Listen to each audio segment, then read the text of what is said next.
Howdy, this is Lemmy with RevZilla, here to talk to you today about Saddlemen Step Up Seats for Harley. You should be checking out a step-up saddle for your bike if you're trying to have a svelte yet comfortable saddle for your motorcycle. Saddlemen's currently making these for a couple different bikes. We're going to see these primarily listed for Harley Sportsters, Dynas, FXRs. I'd recommend that you use our bike finder so you can throw in your year, make, and model, and we'll show you the exact model of Saddlemen seat that's going to fit your bike. Installation on these isn't even a one beard in our beard scale of difficulty. It's like a half of a mustache. It's like a couple of whiskers or something. It's literally just one fastener. Anybody should be able to swap out a seat in 10 or 15 minutes. It's really not a big deal at all. So let's get right into the Saddlemen Step Up Seat. You're looking at this puppy. Obviously the name comes from this step up, literally the step in the seat. This is going to lock you into the bike. It is specifically why Saddlemen designed this seat. It's going to give you good lower back support and it's going to keep you in place firmly on the motorcycle. This is going to be great for a couple people.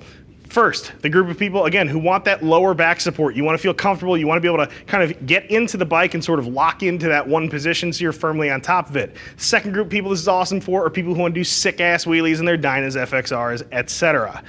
These things are actually being used and kind of promoted by unknown industries. If you guys aren't familiar with those, the dudes you see ripping the crazy wheelies around on the Dynas and FXRs, they're using these things, again, trying to keep something up against them. So when they're pulling the front end of the bike up, they're not sliding back. Now that also helps you on the street when you're riding normally as well. Again, it kind of keeps you from sliding around on the motorcycle, especially if you have a weird handlebar setup on your motorcycle. Something like the Step Up's probably right up your alley.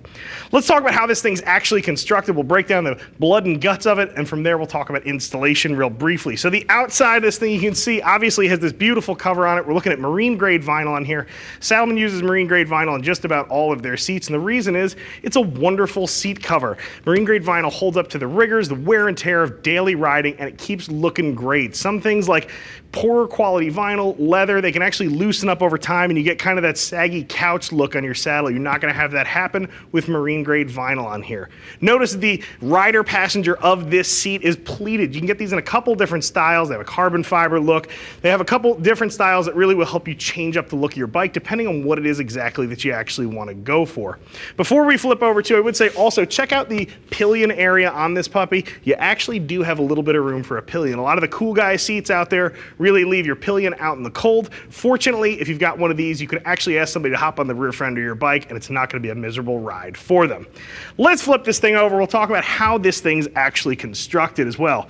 You can see here we've got a fully carpeted base pan on here. I love when seat pans are carpeted. It keeps the paint from getting torn up. Now notice this stuff is somewhat rough. You will eventually abrade paint with a seat like this. However, it's not going to be nearly as fast, nearly as aggressive as something like a painted steel pan, or those of you who may have a fiberglass pan that doesn't have any type of carpeting on it. Underneath this carpet, of course, is the seat pan itself. That thing's actually fiberglass. It's a very, very stiff pan. Now, believe it or not, a stiff pan is actually the key to making a really comfortable seat. I think a lot of people don't necessarily realize that. If you're going to spend hours in your saddle, you actually probably need a harder seat than you think you do. Your factory seat was designed to feel good for 5 minutes in the showroom or perhaps the 10-minute test ride they allowed you to take when you bought your bike. The problem with that is heat and wear and tear over time tend to beat that thing up. The seat pan on your factory seat is usually plastic. They tend to flex, and the problem with that is that flexing also happens to work with the foam that's in those seats, and it kind of winds up falling apart underneath you as you ride it. Things just move a little bit more than they should. So even though it might sound counterintuitive, a nice firm skeleton like this fiberglass seat pan that this seat is built on is actually the key to making you feel comfortable. On top of that fiberglass, Saddlemen has laid in a bunch of foam and then also their gel core technology. A lot of riders swear by gel seats. There are plenty of people out there who have gotten onto a gel saddle, realized how comfortable it is, and they never turn back. So if you're trying to stay comfortable on your bike, gel is really the way to go. One of the other things that gel allows Saddlemen to do is make the saddle a little bit lower profile, a little bit slimmer, a little bit smaller than they ordinarily could because it does provide that increased comfort. Big winner for a lot of folks there. A couple other things to note too in the construction on these. You'll notice there are rubber bumpers actually on this seat, and these rubber bumpers do two things. First, they help save your paint. Along with the carpet, the rubber bumpers help lift the saddle off of your tins, off of your frame. It's not going to dig in and beat things up. The other thing they do too is they act a lot like the isolators on your rubber mounted engine. They isolate you from some of the vibration coming through the seat. So if you ever had that ass going numb feeling, something like a rubber bumper can actually help sort of mitigate that a little bit. Last thing to notice too here is the seat tongue as well. It looks like we've got some oxidized grade 8 hardware on here, and this is also a very simple connection. You can see here there's obviously just one fastener you're going to use there, which kind of runs us right into installation on this seat. Installing a saddle is very, very simple. Most of you should be able to do this in 10 or 15 minutes with very basic hand tools. At worst, you may have to change your rear seat location point.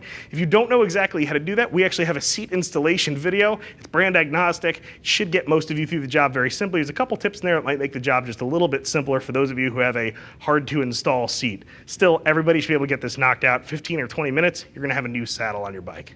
Personally, I love this saddle. It's awesome. It's a saddle made for hot rod riders. It's good for aggressive riding, and this is definitely a quality piece. It's going to last you the life of your bike, no question about that. Don't take my word for it, though. Click that info button. See what some riders who are rocking a step-up seat on their FXR, their Dyna, their Sporty, think about it.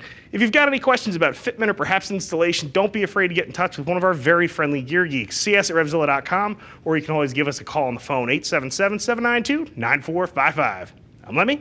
I'm out of here.